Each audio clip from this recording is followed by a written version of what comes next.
हाय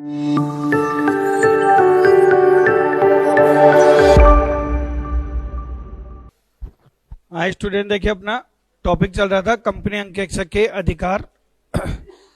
कल मैंने आपको 2 अधिकार कंप्लीट करवा दिए थे कि अंकेक्षक को यह अधिकार है कि वो कंपनी की लेखा पुस्तकों तक सभी समय पहुंच का अधिकार रखता है। तो लेखा पुस्तकों में आपसे क्या क्या पूछा जा सकता है ये अपन डिस्कस कर चुके हैं। दूसरा मैंने आपको अधिकार बताया था कि अंकेक्षक कंपनी के शाखा कार्यालय का भ्रमण कर सकता है, शाखा कार्यालय के लेखा पुस्तकों की जांच पड़ताल कर सकता है। और एक बात ध्यान रखना कि अंकेक्षक शाखा कार्यालय के अंकेक्षक के कार्यपत्र की मांग नहीं कर सकता, क्योंकि वो उस अंकेक्षक की क्या है, निजी संपत्ति है और अंकेक्षक का अधिकार कंपनी तक होता है। नेक्स्ट अधिकार अपन शुरू करने जा रहे हैं, तीसरा अधिकार। तीसरा अधिकार क्या कहता है, देखो अंकेक्षक को यह अधिकार है कि वो कंपनी के अधिकारी से तो समझने वाली बात यह है कि यह अधिकार किसके विरुद्ध है, किसके विरुद्ध है यह अधिकार, अधिकारी के विरुद्ध। इस पे क्वेश्चन बन सकता है कि साहब ये जो सूचना और स्पष्टीकरण प्राप्त करने का जो अधिकार है वो किसके विरुद्ध है, अधिकारी से, ना कि कर्मचारी से। तो मैं क्या कह सकता हूं, कंपनी के अधिकारी से, ना कि कर्मचारी से। अंकेक्षक को यह अधिकार है कि वो कंपनी के अधिकारी से ऐसी कोई भी सूचना या स्पष्टीकरण, एक्सप्लेनेशन या इंफॉर्मेशन मांग सकता है, ऐसी कोई भी सूचना या स्पष्टीकरण मांग सकता है जो उसे उसके अंकेक्षण उद्देश्य के लिए आवश्यक प्रतीत हो, जो उसे उसके अंकेक्षण उद्देश्य के लिए आवश्यक प्रतीत हो। समझ में आ गया? यह अधिकार तो नाम से ही क्लियर है कि ऑडिटर को यह अधिकार है कि वो कोई भी ऐसी सूचना या कोई भी ऐसा स्पष्टीकरण मांग सकता है जो ऑडिटर को लगता है कि उसके ऑडिट ऑब्जेक्ट के लिए क्या है, जरूरी है। यहां तक की बात समझ में आ गई?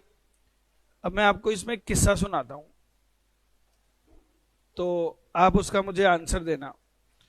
साहब मैं एक जगह ऑडिट करने गया, कंपनी का नाम था ABC लिमिटेड। इस कंपनी के 3 डायरेक्टर थे। कौन कौन? A, B और C, ये 3 डायरेक्टर थे। हम इसकी ऑडिट करने के लिए पहुंचे। इनका ऑडिटर कौन? Mister J.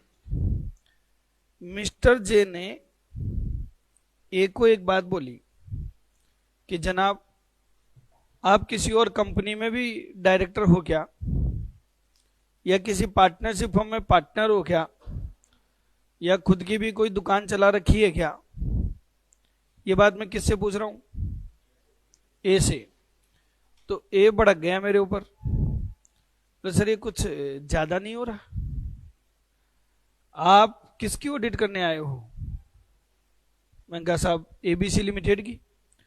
तो सर कंपनी के बारे में आपको जो भी जानना है जानो, कंपनी के बारे में आपको जो भी पूछना है पूछो, हम आपको बताएंगे। आप तो मेरी व्यक्तिगत जन्मपत्री निकलवा रहे हो कि मैं और कहां कहां काम करता हूं, मैंने और क्या क्या बिजनेस कर रखे हैं, मैं और कहां पर जुड़ा हुआ हूं। सर इससे आपको क्या मतलब है? आप मेरी ऑडिट करने थोड़ी आए हो। किसकी ऑडिट करने आए हो? कंपनी की। तो कंपनी के बारे में जो आपको जानना है हम बताएंगे। आपको कंपनी के बारे में जो भी सूचना चाहिए लीजिए, जो भी स्पष्टीकरण चाहिए लीजिए हमसे, मैं अपनी व्यक्तिगत सूचना आपको नहीं दूंगा। कहानी समझ में आ गई? आ रही? बताओ आपके हिसाब से क्या होना चाहिए? पूरा किस्सा समझ में आ गया ना? क्या मैं ऐसे ये सब पूछ सकता हूं या नहीं पूछ सकता? बताओ। तो देखो ये अधिकार क्या कहता है कि अंकेक्षक को ये अधिकार है कि वो कंपनी के अधिकारी से ऐसी कोई भी सूचना, किसी भी टाइप की सूचना, किसी भी टाइप का स्पष्टीकरण मांग सकता है जो उसको लगता है, किसको लगता है? ऑडिटर को, कि ये उसके अंकेक्षण उद्देश्य के लिए क्या है? आवश्यक है, तो मैं मांग सकता हूं। यहां डायरेक्टर साहब भड़क गए मेरे ऊपर कि साहब मैं आपको व्यक्तिगत सूचना नहीं दूंगा। तो मैंने डायरेक्टर साहब को ये कहा, साहब मैं आपकी जन्म पत्री नहीं निकाल रहा, मेरी बेटी इतनी बड़ी थोड़ी होगी जो आपसे संबंध करूंगा, और मुझे आप में कोई व्यक्तिगत दिलचस्पी है भी नहीं। मैं क्यों जानना चाह रहा था? क्योंकि मुझे एक शक हुआ।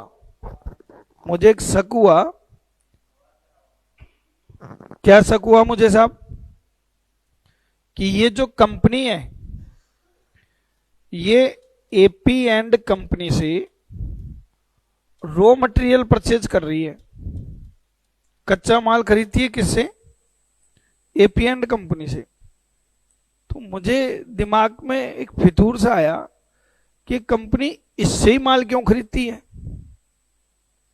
क्या हिंदुस्तान में माल बेचने वाले और नहीं है? इससे ही माल क्यों खरीदती है? तो मैंने जब तहकीकात की तो मुझे मालूम चला कि ये एक साझेदारी फर्म है।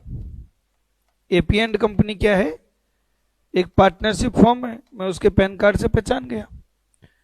ऑनलाइन डेटा जाके मैंने चेक किए तो मुझे मालूम चला कि इस साझेदारी फर्म में 2 पार्टनर हैं। कौन कौन? ए और पी। और गहराई में गया तो मालूम चला कि ये वाला ए है।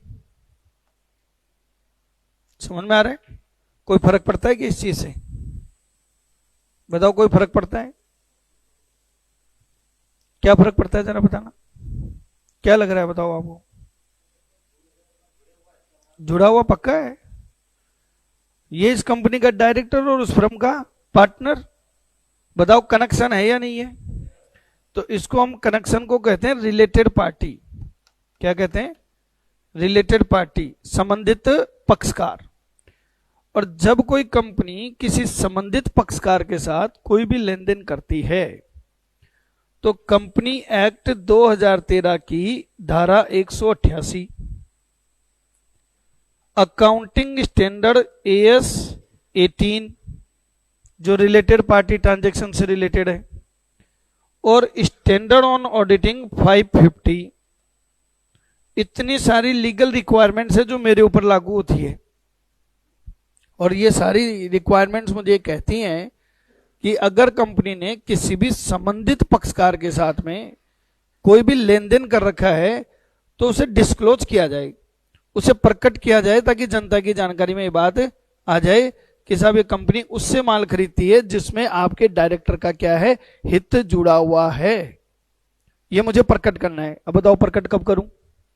जब मुझे खुद को मालूम हो। और मुझे मालूम कब होगा? जब मैं पूछूंगा।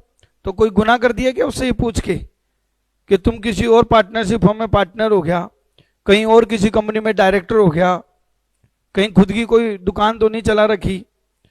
तो बताओ ये सब मुझे अधिकार देने पड़ेंगे कि नहीं देने पड़ेंगे? इसे ध्यान रखना बच्चों, ऑडिटर के पास में ब्लाइंड पावर होता है। नहीं, मैं मना थोड़ी कर रहा हूं, आप गलत समझ गए। ये बच्चा कह रहे सर ये काम तो कर ही सकते हैं ना, क्या दिक्कत है? मैंने कब काम नहीं कर सकते? मैंने मेरे मकान बनवाया जहां मैं रहता हूं, मेरा 2 मंजिल का मकान है। तो मैं आपको बात बताता हूं साहब, मकान जो बनाया उसकी स्टोरी सुनाता हूं।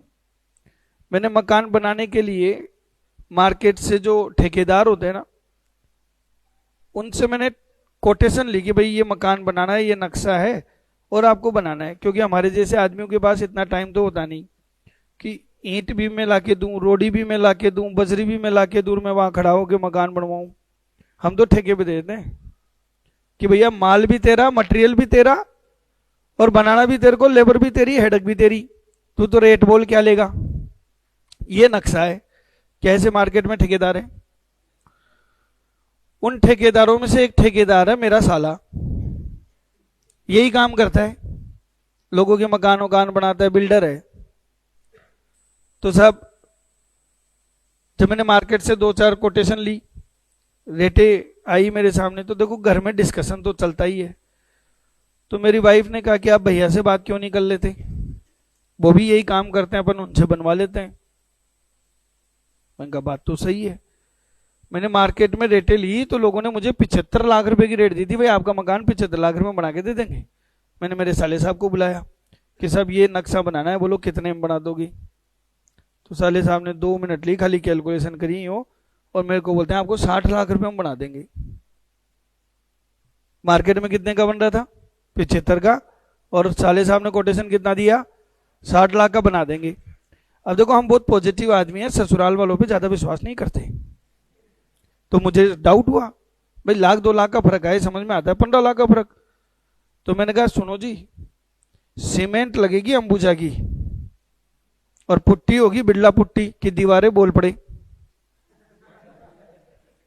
और बाहर लगेंगे हेवल्स के। तो मेरे साले साहब ने कहा इस मकान में कौन रहेगा।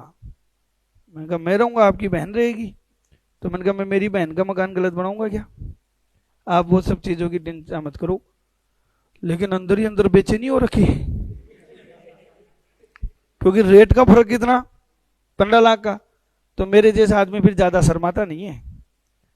मैंने साफ बोल दिया कि मैंने मार्केट में ट्राई करी थी, 75 लाख की रेट आई है, आप 60 लाख बोल रहे हो, बताओ कहाँ हेराफेरी कर रहे हो।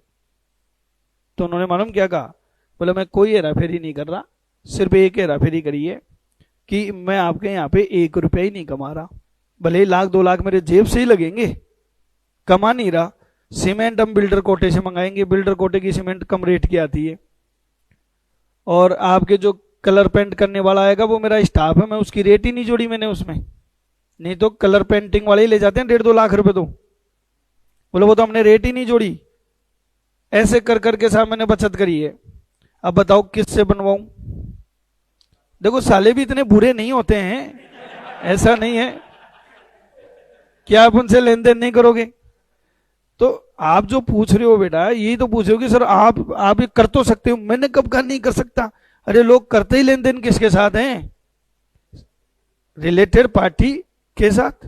बताओ करते नहीं करते। मेरे कितने ही जान पहचान वाले हैं, जो ही फोन आता है किसी का और मुझसे पूछते हैं सर आप वहां पढ़ाते हो क्या, मैं समझ जाता हूं इसका नेक्स्ट स्टेटमेंट क्या होगा कि सर डिस्काउंट। मैं मना कर नहीं, मैं नहीं पढ़ाता। सर हमने तो सुना इंस्टीट्यूट ही आपका है। मैं क्या, मैं फैकल्टी हूँ, मेरा कोई रोल नहीं है ऐसे, क्योंकि वो डिस्काउंट मांगते हैं। अच्छा वो जान पहचान वालों के पास क्यों बेचते हैं, पैसों के लिए नहीं, एक यार विश्वास है। तो संबंधित पक्षकार के साथ लेन देन करने की मैंने मना नहीं करी बेटा, पर मैं ये कह रहा हूं कि accounting standard 18, standard on auditing 550, company act की धारा 188, ये सब हमें एक ही बात कहते हैं कि संबंधित पक्षकार के साथ जो लेन देन किए जाए उनको प्रकट किया जाए। हमें रिपोर्ट में अलग से क्या करना है, डिस्क्लोज करना है कि साहब ये लेन देन किसके साथ हुए हैं, रिलेटेड पार्टी के साथ, ताकि पब्लिक को ट्रू एंड फेयर पिक्चर मिले, पब्लिक को समझ में आए कि भाई ये इतने सारे लेन देन तो किसके साथ कर रखे हैं, इन्होंने संबंधित पक्षकार के साथ कर रखे हैं। अब सही है गलत है वो पब्लिक जज करेगी, हमारा काम नहीं है ये। बोलो समझ में आ गया। तो ये मैं कब कर पाऊंगा, जब आप मुझे पावर दोगे। समझ में आ गया। तो बताओ मैं डायरेक्टर से कोई ऐसी कोई पर्सनल इंफॉर्मेशन पूछ लूं तो पूछ सकता हूं क्या। तो आप तो वन वर्ड में एक ही बात ध्यान रखना कि मैं कोई भी ऐसी सूचना, कोई भी ऐसा स्पष्टीकरण मांग सकता हूं जो मुझे मेरे अंकेक्षण उद्देश्य के लिए क्या लगे, आवश्यक प्रतीत हो। समझ में आ रहा है। सर इसकी कोई लिस्ट है क्या, लिस्ट हो सकती है क्या, आप बताओ, लिस्ट हो सकती है कि जब भी ऑडिट करने जाओ ये चीजें पूछना, लिस्ट हो ही नहीं सकती। ये तो सिचुएशन के ऊपर क्या करेगा, डिपेंड करेगा। हर ऑडिटर का अपना अपना व्यक्तिगत क्या है, ज्ञान है, अपना अपना व्यक्तिगत क्या है, अनुभव है। इसलिए इन्होंने लिख दिया कोई भी सूचना और स्पष्टीकरण मांग सकते हो। समझ में आ रहा है? ये एग्जाम में बहुत बार पूछा जा चुका है। आपसे क्या पूछा जाएगा, कैसे पूछा जाएगा, ये ध्यान रखना। आपको ये जो अधिकार है किसके विरुद्ध है, और ऑप्शन में जानबूझ के क्या लिखा हुआ आएगा, कर्मचारी। तो कर्मचारी से नहीं मांग सकते आप। वो अलग बात है कि हम रूटीन में काम कर्मचारी के साथ ही करते हैं, लेकिन हमारा जो अधिकार है वो किसके विरुद्ध है, अधिकारी के विरुद्ध। और अगर ये देने से मना कर दें तो बताओ, अगर मैं सूचना मांगू और वो मुझे प्रोवाइड नहीं करवाएं तो मेरे पास तो एक ही हथियार है, रिपोर्ट को क्या कर दूंगा, संशोधित कर दूंगा। तीसरा अधिकार समझ में आ गया? तीनों अधिकार क्लियर है? फोर्थ नंबर का अधिकार बच्चों मैं आपको पढ़ाने जा रहा हूं और इस पे स्टार मार्क कर लेना, बहुत ही इंपॉर्टेंट अधिकार है। एक पर्टिकुलर धारा है इसके लिए, कौन सी, सेक्शन 146, धारा 146। ये कहती है कि अंकेक्षक को कंपनी की साधारण सभा की सूचना प्राप्त करने, अंकेक्षक को कंपनी की साधारण सभा की सूचना प्राप्त करने तथा साधारण सभा में उपस्थित होने का अधिकार है। ये धारा 146 कहती है। बात समझ में आ रही है क्या? अंकेक्षक को कंपनी की साधारण सभा की सूचना प्राप्त करने और उसमें उपस्थित होने का क्या है, अधिकार है। अब हम इस पे कुछ बातें करते हैं। देखो, पहली बात सुनो, कंपनी के डायरेक्टर्स ने मीटिंग करी। समझ में आ रहा है? किसने करी बेटा मीटिंग? आपको ही मत बताना, ये बच्चा ही बताएगा। बताओ उस सभा को क्या कहते हैं, ये बच्चा बताएगा। हाँ बताओ बेटा, कंपनी के डायरेक्टर्स ने मीटिंग करी, उस सभा को क्या कहते हैं? नहीं ध्यान, बाद में ज्वाइन हुए हो। आप बताओ बेटा क्या कहते हैं? बोर्ड मीटिंग, बोर्ड सभा। ध्यान से सुनना बेटा, कंपनी को चलाने वाले जो संचालक होते हैं वो भी मीटिंग करेंगे, क्योंकि कंपनी एक डेमोक्रेसी है और कंपनी में कभी भी एक व्यक्ति निर्णय नहीं ले सकता, चाहे वो संचालक और चाहे क्या हो, सदस्य हो। कंपनी में हमेशा निर्णय कहाँ होंगे? मीटिंग में। और मीटिंग में बहुत सारे लोग आएंगे और क्या पढ़ेंगे? वोट। और जिधर बहुमत होगा मामला उधर क्या होगा? पारित होगा। समझ में आ गया? तो सब कंपनी के डायरेक्टर्स ने मीटिंग करी, जिसको आप क्या कहते हो? Board meeting. मुझे नहीं बुलाया, अंकेक्षक को न्योता नहीं भेजा, सूचना नहीं भेजी, और अंकेक्षक उसमें उपस्थित नहीं हो पाया। जब अंकेक्षक को ये बात मालूम चली कि तुम तो मीटिंग खेल रहे थे और मुझे तो बुलाया ही नहीं, तो बड़ा नाराज हुआ साहब। डायरेक्टर महोदय ने कहा, साहब आपको बुलाएंगे, जरूर बुलाएंगे। किस में बुलाएंगे? साधारण सभा में, सदस्यों की सभा में बुलाएंगे। संचालक मंडल की सभा में आपको उपस्थित होने का कोई अधिकार नहीं है। बताओ है या नहीं है? क्या मैं बोर्ड सभा में उपस्थित हो सकता हूं? बताओ, क्या अंकेक्षक बोर्ड सभा यानी कि बोर्ड मीटिंग में, बोर्ड सभा में उपस्थित होने का अधिकार रखता है? क्या अंकेक्षक बोर्ड सभा में उपस्थित होने का अधिकार रखता है? यस या नो? तो इसका आंसर क्या होगा? नो, क्योंकि धारा साफ साफ कह रही है कि आपको जो उपस्थित होने का अधिकार है वो किसमें है? साधारण सभा में। और साधारण सभा किसकी होती है? सदस्यों की, ना कि संचालकों की।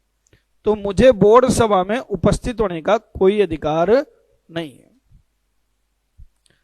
समझ में आ रहा है? कल जो पढ़ा था समझ में आया थोड़ा बहुत? अब मुझे बताओ, डायरेक्टर गड़बड़ कर ले, मुझे बुला नहीं रहे, मैं उपस्थित हो नहीं सकता, मेरा ये अधिकार है नहीं, तो ये गड़बड़ कर रहे होंगे अगर मीटिंग में, तो मुझे कैसे मालूम चलेगा? बताओ, क्या बोल रहे हो? नहीं, मेंबर तो अलग अलग लोग हो गए। जैसे रिलायंस का मेंबर मैं हूं, मैंने रिलायंस में शेयर खरीद रखे हैं, पर मैं अंबानी थोड़ी हूं। अब आपको सर अदर मेंबर से पूछ लेंगे, यार मेरे से रिलायंस का ऑडिटर पूछेगा, मैं क्या बताऊंगा? समझ रहे हो?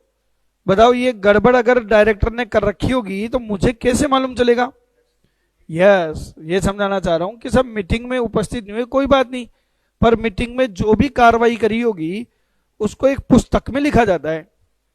बताओ, उस पुस्तक को क्या कहते हैं? सूक्ष्म पुस्तिका या कार्यवत पुस्तिका या मिनट बुक्स। क्या वो मुझे जांचने का अधिकार है या नहीं है? तो बताओ, गड़बड़ जो भी होगी मुझे मालूम चल जाएगा, नहीं चलेगा? तो सभा में जाना जरूरी थोड़ी है, सभा में जाना जरूरी नहीं है। मैं मिनट बुक देख सकता हूं। ये बात समझ में आ गई? दूसरा क्वेश्चन, आप लोगों ने मेरे से एक टॉपिक पढ़ा था, ऑडिट कमेटी, अंकेक्षण समिति, उसकी भी सभा होती है। और अंकेक्षण समिति भी देखा जाए तो किसकी होती है? संचालकों की। तो मेरा क्वेश्चन अब आपसे ये है कि क्या अंकेक्षण समिति, क्या अंकेक्षण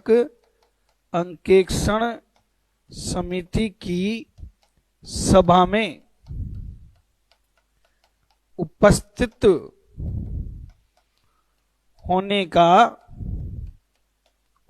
होने का अधिकार रखता है? क्या अंकेक्षण समिति की सभा में उपस्थित होने का अधिकार रखता है? बताओ, यस या नो? तो इसका आंसर होगा यस। आप बोर्ड मीटिंग में अटेंड नहीं हो सकते, लेकिन आप किस में हो सकते हो? अंकेक्षण समिति की सभा में उपस्थित हो सकते हो। यहां तक समझ में आ रहा है? सर यहां तो आपने साधारण सभा लिखा है। बिल्कुल लिखा है। ये कौन सी धारा है? 146। लेकिन अंकेक्षण समिति की सभा में उपस्थित होने का अधिकार अंकेक्षक को कौन सी धारा के तहत है? धारा 177 के तहत। क्लियर है? तो ये ध्यान रखना बच्चों, ऑडिटर बोर्ड मीटिंग में अटेंड नहीं हो सकता, पर किस में हो सकता है? ऑडिट कमेटी की सभा में उपस्थित हो सकता है। दो बातें समझ में आ गई? क्लियर है? मिनट बुक किसका पार्ट है? कल ही पढ़ाया था। मिनट बुक किसका पार्ट है बताओ? बुक्स ऑफ अकाउंट्स, लेखा पुस्तकों का ही पार्ट है। अब बताओ, कंपनी को धारा 128 के अनुसार लेखा पुस्तकें कितने सालों तक संभाल के रखनी है? तो ये आंसर है आपका कि मिनट बुक कितने सालों तक संभाल के रखनी है? 8 सालों तक, क्योंकि वो लेखा पुस्तकों का एक पार्ट है। आगे बढ़े, दो बातें समझ गए। तीसरी बात ये बच्चा बताएगा, क्या अंकेक्षक साधारण सभा में उपस्थित हो सकता है? ये तो इस धारा में लिखा ही है कि अंकेक्षक साधारण सभा में उपस्थित होने का क्या रखता है? अधिकार। सबके समझ में आ रहा है? क्लियर है क्या? आ रहा है बेटा समझ में? तो बताओ, साधारण सभा किसकी होती है? सदस्यों की। किसकी होती है? सदस्यों की। अब मेरा नेक्स्ट क्वेश्चन ये है कि सब इसमें सिर्फ इन्होंने क्या लिखा? धारा 146 में क्या लिखा? साधारण सभा में। तो जब भी सभा बुलाई जाएगी तो क्या उसकी सूचना अंकेक्षक को भी भेजी जाएगी? तो बिना न्योते के जाएगा कैसे?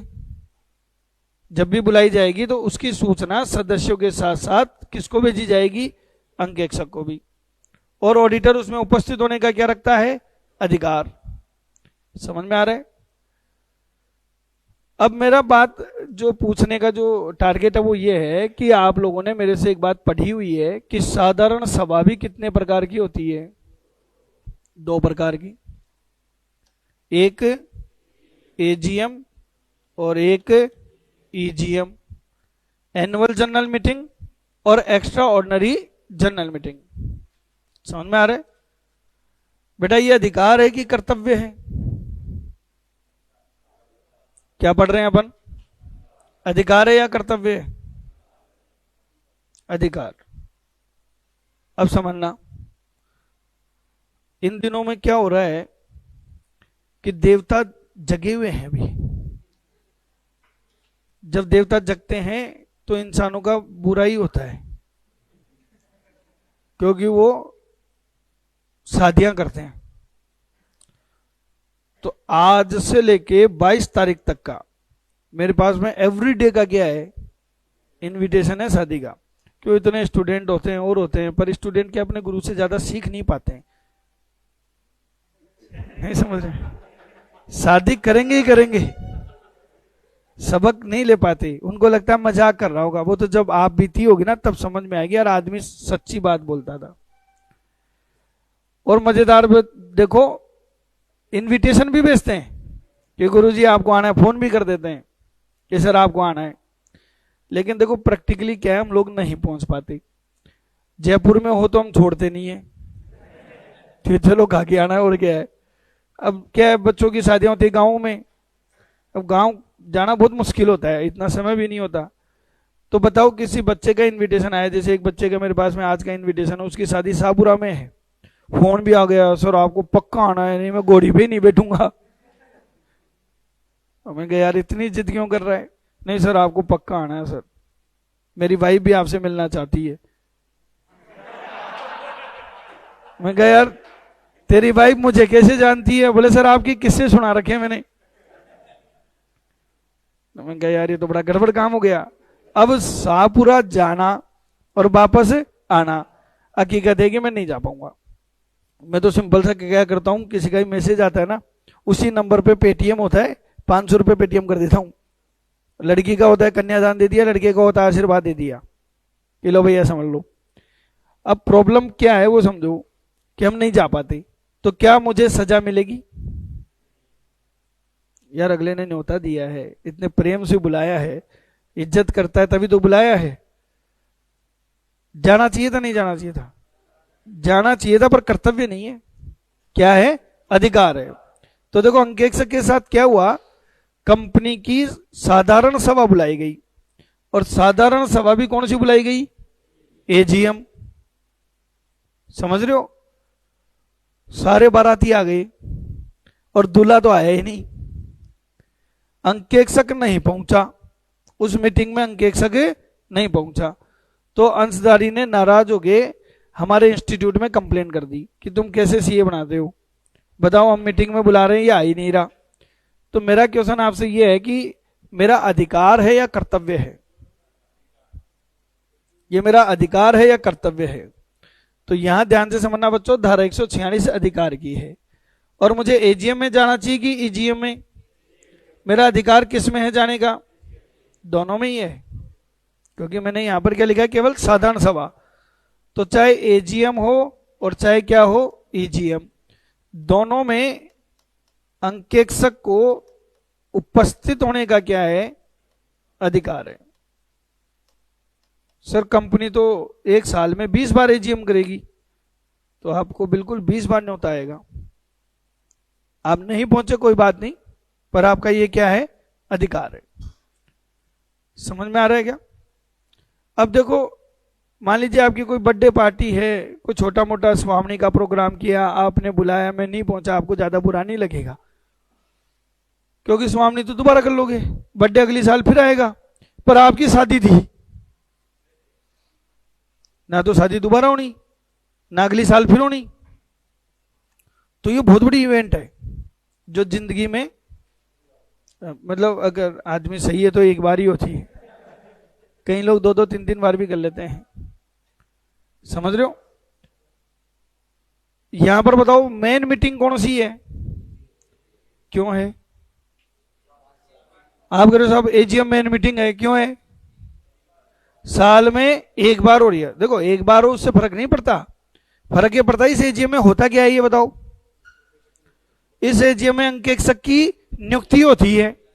इस एजीएम में ऑडिटर के द्वारा ऑडिट की गई बैलेंस शीट पी&एल को फाइनल क्या मिलता है? अप्रूवल। अब किसी सदस्य को कुछ पूछना है तो क्या करें? अंकेक्षक से तो पूछेगा। तो बच्चों एजीएम में उपस्थित होने का आपका अधिकार भी है, साथ ही साथ क्या है? कर्तव्य भी है। अधिकार भी और कर्तव्य भी है। ईजीएम में भले ही मत जाना, कोई दिक्कत नहीं है, पर कम से कम एजीएम में तो जाना ही चाहिए था। पर यह कर्तव्य मस्ट वाला नहीं है। इंग्लिश में एक्ट में क्या लिखा हुआ है? शुड, कि अंकेक्षक को अटेंड होना चाहिए। कर्तव्य 2 प्रकार के होते हैं ना, एक तो कानूनी दायित्व और एक नैतिक दायित्व। मान लीजिए आप यहां से घर जा रहे थे, रास्ते में कोई बुजुर्ग व्यक्ति आपको रोड पे गिरा हुआ मिला, कोई मेरे जैसा धूम-3 उड़ा गया और उस बेचारे के खून आ रखे हैं और वो रोड के साइड में पड़ा हुआ है, तो आपने तुरंत अपना मोबाइल निकाला और उसका वीडियो बनाया और फेसबुक पे, इंस्टा पे, इन पे अपलोड करके अपनी वाहवाही लूट रहे हो। ऐसा कर सकते हो आप? करते ही है ना लोग, तभी तो यूट्यूब पे वीडियो आते हैं। लोग ऐसा भी करते हैं। आप क्या करोगे? उसको उठाएंगे सर, उसका ट्रीटमेंट कराएंगे? नहीं, कानूनी दायित्व है क्या? ये नैतिक कर्तव्य है। नहीं करे तो आपको कोई दंड मिलेगा क्या?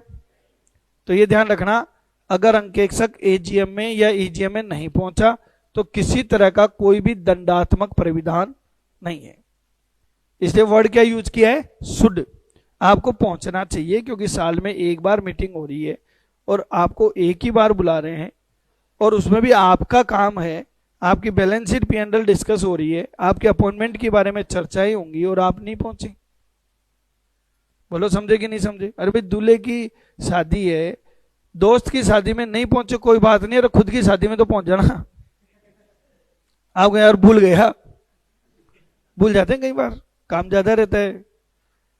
आपको क्या फर्क पड़ गया, अगले दिन पहुंच जाता हूं, अरे अगले दिन तो बज गए बैंड बाजे जो बजने थे। तो बताओ पहुंचना चाहिए कि नहीं पहुंचना चाहिए? पहुंचना चाहिए। क्लियर है? अब आपने कह तो दिया कर्तव्य है, लेकिन एक बार सोच के देखो, क्या ये प्रैक्टिकली संभव है? क्या ये प्रैक्टिकली संभव है? एक सीए कितनी कंपनी की ऑडिट कर सकता है? और ये तो 20 वो हैं जो काउंटिंग में आती हैं, कहीं तो ऐसी भी हैं जो काउंटिंग में आती नहीं, जैसे private limited, OPC, small company तो काउंटिंग में नहीं आती। मीटिंग तो उनकी भी होती है, न्योता तो उनसे भी आएगा। अब एक सीए 20 कंपनी की ऑडिट करता है। और एक बात और जो मैंने आपको बताई थी, ये बच्चा बताएगा, एजीएम की ड्यू डेट बोलो, कितनी तारीख तक एजीएम हो जानी चाहिए? पढ़ा चुका हूं ना आपको? बताओ एजीएम की ड्यू डेट क्या बताई थी? वित्त वर्ष की समाप्ति से 6 माह के भीतर हो जानी चाहिए। 6 महीने जोड़ो कितने हुए? तारीख कितनी आई? यानी कि एजीएम कितनी तारीख तक हो जानी चाहिए? 30 सितंबर अंतिम तिथि है। समझ में आ रहा है? हमारे हिंदुस्तानियों के साथ एक बड़ी प्रॉब्लम है कि जब तक लास्ट डेट नहीं आती, हमारी ओपनिंग डेट नहीं आती। कई बच्चे तो ऐसे भी हैं, एग्जाम का फॉर्म भी लास्ट डेट को भरते हैं कि भैया अब इसके बाद में फॉर्म ही क्या हो जाएंगे? क्लोज हो जाएंगे, लास्ट डेट को भरते हैं। तो यहां समस्या क्या है कि मेरे पास में न्योते आए कितनी कंपनियों से? 20 से। सबकी मीटिंग कितनी तारीख को? 30 को। और कितनी बजे? सुबह 11 बजे। ये भी एक मतलब स्टैंडर्ड टाइम है, आपके सर नियम है क्या 11 बजे ही हो? नहीं, नियम नियम कुछ नहीं होता। तीये की बैठक कितनी बजे होती है ये बताओ? आप लोग खूब गए होंगे तीये की बैठक पे, हैं? बताओ बेटा क्या बोल रहे हो? 3, 4, 5 यही होता है? नहीं, उसी टाइम क्यों होता है? क्या उस समय भूत प्रेत आत्माओं का मिलने का समय होता है?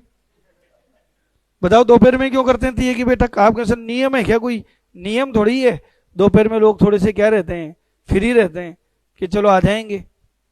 तो ऐसे ही कंपनियां 99% कंपनियां मीटिंग कितने बजे बुलाती हैं? सुबह 11 बजे। और बुलाती भी कब है? लास्ट डेट को। मेरे पास में 20 कंपनियों से न्योते आए, आपको आना है। और सबकी क्या है? ये एजीएम है। सुबह कितनी बजे पहुंचना है? और 20 की जगह अलग अलग, कोई हरियाणा में तो कोई गुजरात में तो कोई राजस्थान में। अब बताओ कैसे पहुंचू भाई? 10 अवतार सुना होगा आपने, 20 अवतार कहां से ले लूं? है कैसे पहुंचू बताओ? अच्छा, आप गए हो कभी किसी की शादी में? गए हो? क्या आपको बुलाया गया था? है कई बार ऐसा भी हुआ होगा, मैं ऐसी भी शादियों में गया हुआ हूं जिसमें मुझे कोई नहीं जानता, ना दूल्हा जानता है, ना दुल्हन जानती है, ना दुल्हन के घर वाले जानते हैं, ना दूल्हे के घर वाले जानते हैं।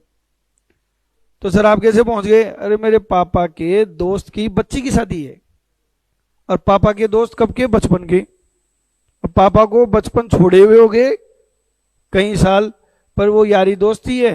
बोले यार ये शादी है, अब पापा की तबीयत रहती है खराब, तो पापा ज्यादा जाना पसंद नहीं करते, अवॉइड करते हैं। मेरे को कहता है बेटा, पापा क्या कहते हैं कि बेटा ये कन्यादान के पैसे दिया ना, ये मेरे दोस्त की बेटी की शादी है, तू जाया। क्या मैं जा सकता हूं? बताओ।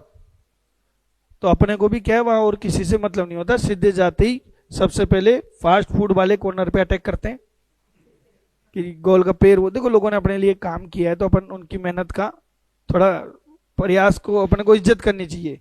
तो मैं पहले गोलगप्पे खाता हूँ सारे और ये सब, फिर इतने में पेट भर जाता है। लेकिन उन्होंने तो खाना भी बना रखा है। तो देखो अगले ने अपने लिए इतनी मेहनत करी, अपनी ड्यूटी बनती है कि इज्जत करी जाए।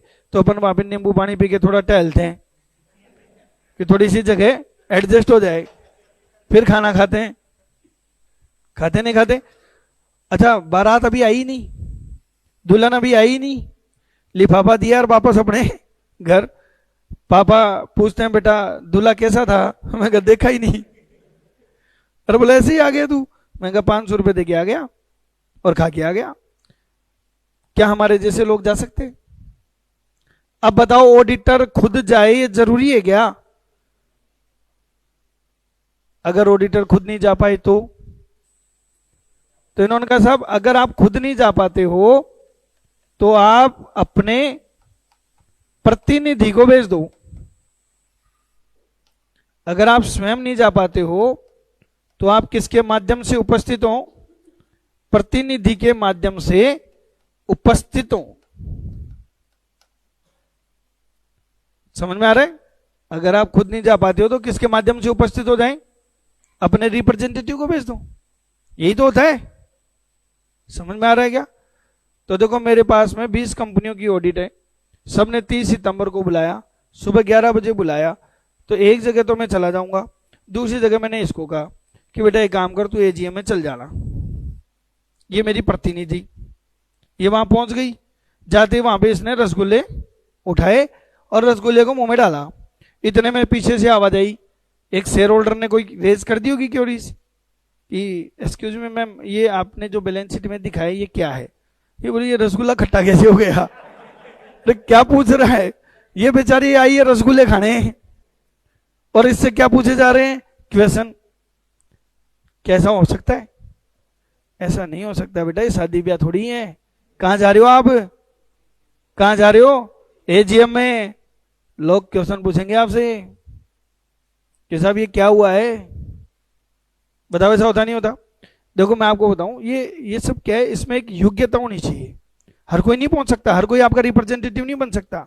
मेरा एक दोस्त है रामदास बंसल, चार्टेड अकाउंटेंट। हम लोग बचपन से साथ पढ़े हुए हैं, 4th क्लास से, और हम अच्छे दोस्त हैं, आज भी दोस्त हैं, आज भी घर आना जाना रहता है। औरतों में क्या ईर्ष्या भाव बहुत होती है। तो एक दिन क्या हुआ, भाभी जी घर पे आए हुए थे, उन्होंने मेरे ऊपर कमेंट कर दिया, बोले भैया आप इनके सच्चे दोस्त नहीं हो। मैंने कहा भाभी जी आपको ऐसा क्यों लगा? बोले देखो भैया आप सीए की प्रैक्टिस भी करते हो, आप पढ़ाने भी जाते हो, आप वहां से भी पैसे कमाते हो, सीए की प्रैक्टिस भी करते हो, ये तो पढ़ाते ही नहीं है। मैं चाहती हूँ कि ये पढ़ाए। मैं कहा, यार अब इस ईर्ष्या भाव का तो मेरे पास कोई इलाज नहीं है। तो मैंने उससे पूछा अरे पढ़ाएगा क्या? बोले यार अब इसने कह दिया तो काम तो करना ही पड़ेगा, अब तू ही कराएगा काम। तो मैं कहा कोई बात नहीं, आज इतने साल हो गए मेरे को पढ़ाते हुए, तेरे को इंस्टीट्यूट में मैं एक बार क्लास में एंट्री करा दूंगा। मैंने विद्यासागर में बात करी जहाँ सीए की क्लासें चलती है। मैंने कहा सर मेरा दोस्त है चार्टेड अकाउंटेंट है, पढ़ाना चाहता है। बोला अरे ले आओ, हमें तो जरूरत ही रहती है कि वहाँ पे बेच चलते हैं 30-30 35-35, तो हर कोई तो पढ़ा नहीं पाता ना। तो उसको एक बेच में हमने सीए फाउंडेशन की बेसिक और उसको अकाउंट्स पढ़ाने के लिए क्लास में एंटर कर दिया। 1 घंटे पूरा रो धो के निकाल के आया बेचारा, और आते ही वो तो बाहर ही निकला होगा, सारे बच्चे डायरेक्टर के केबिन में पहुंच गए। बोले सर इनको कह दो पहले खुद पढ़ आए। बोला हम इनसे नहीं पढ़ सकते। उसने भी मेरे हाथ जोड़ लिए, भाई तू ही जाने कैसे पढ़ाता है, अपने बस की विद्या नहीं है। देखो ज्ञान होना और ज्ञान को डिलीवर करना दोनों में बहुत फर्क है। वो नहीं पढ़ा पाया, तो देखो ये एक अलग योग्यता है जो सब में हो, जरूरी नहीं है। तो मेरा प्रतिनिधि हर कोई नहीं बन सकता। मैं मीटिंग में भेज दूं किसी को भी कि आप चल जाना, आप तो रसगुल्ले खाओगे वहां पे, और किसी ने कुछ पूछ लिया तो रसगुल्ला खट्टा लगेगा आपको। तो इसलिए इन्होंने ये कहा कि प्रतिनिधि के माध्यम से उपस्थित हो सकते हो, पर ये प्रतिनिधि कौन होना चाहिए? जो अंकेक्षक के रूप में क्या हो, योग्य हो, यानी कि कम से कम चार्टर्ड अकाउंटेंट तो होना ही चाहिए, जो अंकेक्षक के रूप में काम करने के लिए क्या हो, योग्य हो। तो एजीएम में चार्टर्ड अकाउंटेंट ही जाए। अब बताओ इतने सीए कहां से ले आऊं मैं? क्या ये संभव है क्या? तो फिर जब ये सारी प्रॉब्लम हमारे सामने आई तो हमने कंपनी एक्ट में रिक्वेस्ट करी कि साहब ये प्रैक्टिकली संभव नहीं है कि हम सभी मीटिंग्स में क्या हो सके, उपस्थित हो सके, और यह भी संभव नहीं है कि सभी मीटिंग में हम हमारे प्रतिनिधि भेज सकें। तो कंपनी एक्ट ने यह कहा कि देखो है तो ये आपका कर्तव्य, पर मस्ट नहीं है, क्या है, शुड है। और अगर आप नहीं पहुंच पाते हो तो आप माफी मांग लो। किससे बताओ? देखो मैं आपको बताऊं, मैंने मेरी वाइफ को एक बात कही थी जब मेरी सगाई हुई थी, तभी मैं कहा देख तेरी मेरी एक ही बात पे बिगड़ेगी। बोले क्या? मैं कहा तू मेरे काम के और मेरी पढ़ाई के बीच में कभी मत आ जाना। मैं कहा बाकी तू बोलेगी वो डन, जो तू बोलेगी वो काम करूंगा, पर जब मैं काम कर रहा होता हूं ना तो मेरे बीच में मत आना, और जब मैं पढ़ रहा होता हूं ना तब बीच में मत आना। तो मैंने मेरे घर के ऊपर मेरा ऑफिस बना रखा है, और जब मैं ऑफिस में रहता हूं ना तो मेरे बच्चे मेरे पास आ सकते हैं और ना बीबी मेरे को फोन कर सकती है। ये मैंने पहले ही दिन कह दिया। अब क्या मेरे को पढ़ने की आदत ज्यादा है। अभी जैसे एक नई स्कीम आई है, डॉक्टर भीमराव अंबेडकर की SC/ST वालों की स्कीम आई। तो एक क्लाइंट है मेरे SC/ST वाले, उन्होंने कहा सर एक इंडस्ट्री लगा लें अपन, ये स्कीम आई हुई है। मैं कहा यार मेरे को जानकारी नहीं है। बोले सर मैं आपको स्कीम के हाईलाइट्स भेजता हूँ। उसने हाईलाइट भेज दिए। मैंने नेट पे सर्च किया तो स्कीम 96 पेज की थी। कल की बात है ये। मैं रात को 8 बजे घर पहुंचा और सीधा ऊपर जाके ऑफिस में बैठ गया, 96 पेज को पढ़ना शुरू कर लिया और प्रिंट आउट को अंडरलाइन करने लग गया, भाई ये मेन पॉइंट है। अब उसको पढ़ने में 3-4 घंटे तो लगेंगे, 12-1 बजेंगे। पर मेरी वाइफ आके मेरे को ये नहीं बोल सकती कि भाई तुम अभी तक पढ़ रहे हो। शुरू में उसको डिस्टर्बेंस हुआ, बोले ये किताबें क्या हुई, मेरी सौतन हो गई। उसने मुझे ऐसा ही कहा। तो मैंने कहा देख तू गलत सोच रही है, सौतन तू है किताबों की। ये फैक्ट है। बताओ पहले शादी मेरी किससे हुई थी? किताबों से हुई। मैंने कहा तू सीए से शादी करेगी तो फिर किताबें तो मैं पढ़ूंगा ही। रोज बजट आता है, अभी बजट आ गया, सरकार ने कुछ अमेंडमेंट कर दिए तो मेरी गलती है क्या? मुझे तो पढ़ना ही पड़ेगा। तो ये चीज होती है साहब। अब मैं प्रतिनिधि के माध्यम से उपस्थित होना चाह रहा हूं, पर ये संभव नहीं है और हम काम नहीं कर पाते। तो मैंने मेरी वाइफ को पहले दिन ये बोल दिया था, तो अब उसको बुरा भी नहीं लगता। अब उसको बुरा भी नहीं लगता, तो माफी मांगने में बहुत फायदा है।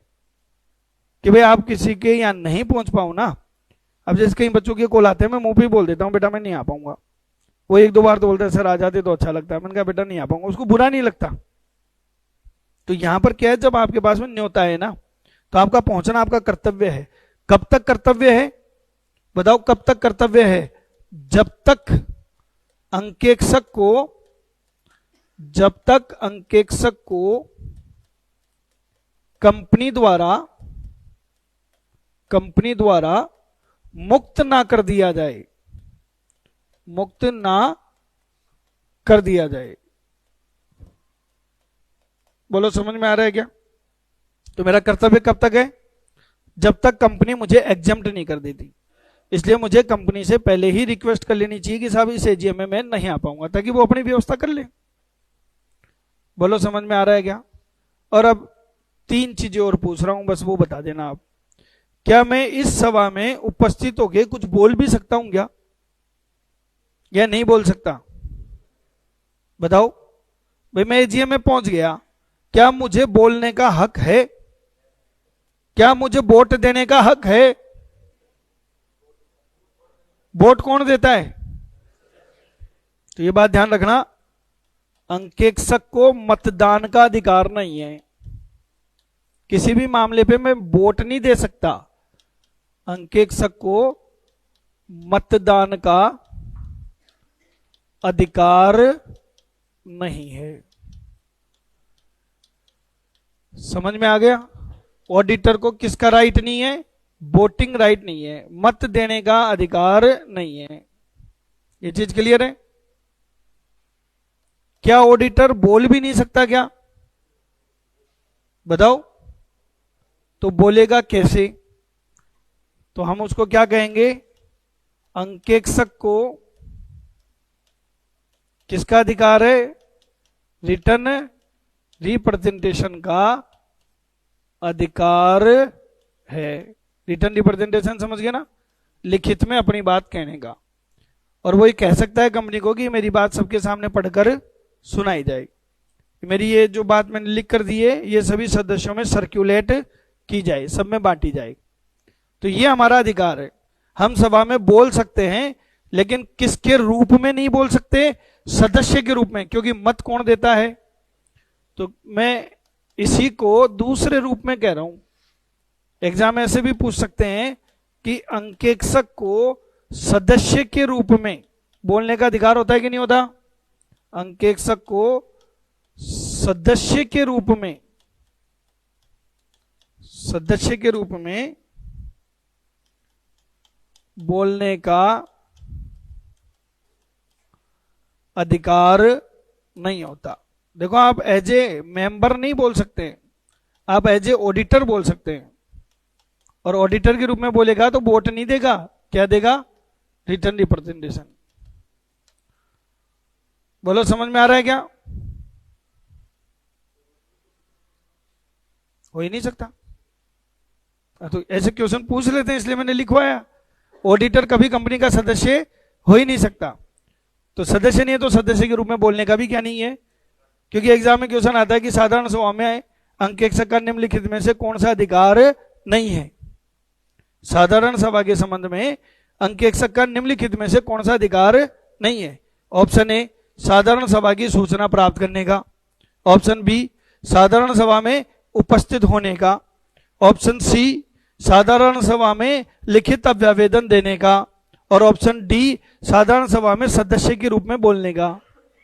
तो राइट आंसर क्या होगा? डी। ऐसे क्वेश्चन बन जाते हैं। बोलो समझ में आ रहा है यहां तक का? आगे बढ़ूं? और एक आखिरी बात, क्या ऑडिटर मीटिंग बुला सकता है क्या? तो सभा बुला सकता है क्या ऑडिटर कि हाँ भाई आ जाओ मीटिंग करेंगे? ऑडिटर का काम नहीं है ये तो कौन बुलाता है? कंपनी। अंकेक्षक तो बुली बुलाई मीटिंग में जा सकता है, तो अंकेक्षक को सभा बुलाने का अधिकार नहीं है। अंकेक्षक को सभा बुलाने का अधिकार नहीं है। समझ में आ रहा है बच्चों? ऑडिटर सभा नहीं बुला सकता, मीटिंग नहीं बुला सकता। क्लियर है क्या? आगे बढ़ूं तो ये आज आपकी एक और अधिकार कंप्लीट हो गया। कौन सा? साधारण सभा में उपस्थित होने का अधिकार। और इसी के साथ एक धारा और कंप्लीट हो गई। कौन सी? धारा 146। एक बार पढ़ के सुना देता हूं। अंकेक्षक को कंपनी की साधारण सभा की सूचना प्राप्त करने और उसमें उपस्थित होने का क्या है? अधिकार है। अंकेक्षक को कंपनी की प्रत्येक साधारण सभा, चाहे वो एजीएम और चाहे ईजीएम हो, की सूचना प्राप्त करने का और उपस्थित होने का अधिकार है। और ये अधिकार है, ना कि कर्तव्य। लेकिन ये कर्तव्य रहेगा किसके लिए? एजीएम के लिए। कब तक रहेगा? जब तक कि कंपनी द्वारा उसे मुक्त न कर दिया जाए। अगर वो खुद उपस्थित नहीं हो सकता तो वार्षिक साधारण सभा में किसके माध्यम से उपस्थित हो सकता है? एक ऐसे प्रतिनिधि के माध्यम से जो ऑडिटर के रूप में काम करने के लिए क्या हो? योग्य हो। बस आपको रिटर्न में कंपनी को लिख के देना है कि मैं नहीं आऊंगा, और कंपनी उस पर कोई ऑब्जेक्शन ना करे। कंपनी का ठीक है, कोई बात नहीं, हम मैनेज कर लेंगे, आप तो ऑडिट रिपोर्ट दे दो, हम हमारे हिसाब से हैंडल कर लेंगे। अंकेक्षक को बोर्ड सभा में उपस्थित होने का अधिकार नहीं होता, लेकिन अंकेक्षण समिति की सभा में उपस्थित होने का क्या है? अधिकार है।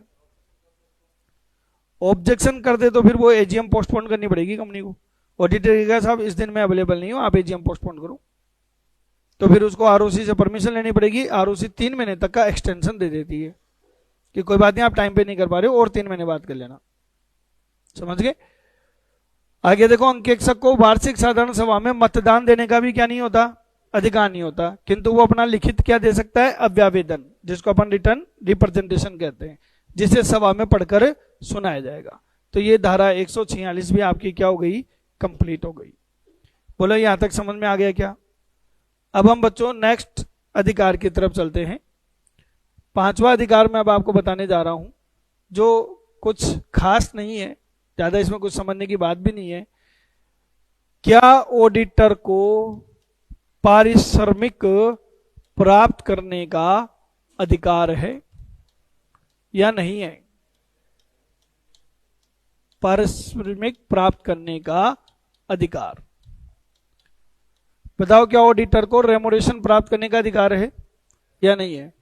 सर ये लिखने की क्या जरूरत है? कोई काम करेगा तो फीस तो लेगा ही ना, और ये तो उसका अधिकार है ही नहीं। बच्चों देखो क्या है, ये अभी लेटेस्ट अपडेशन आने के बाद से ही अधिकार हमें दिया गया है। आप में से किसी ने वकील को देखा है? वकीलों को देखा है? कौन से कलर का कोट होता है? जेब होती है क्या उसमें? जेब आजकल तो आगे होने लग गई। पहले वाले वकील के जो कोट थे ना, उनके जेब कहाँ होती थी? पीछे।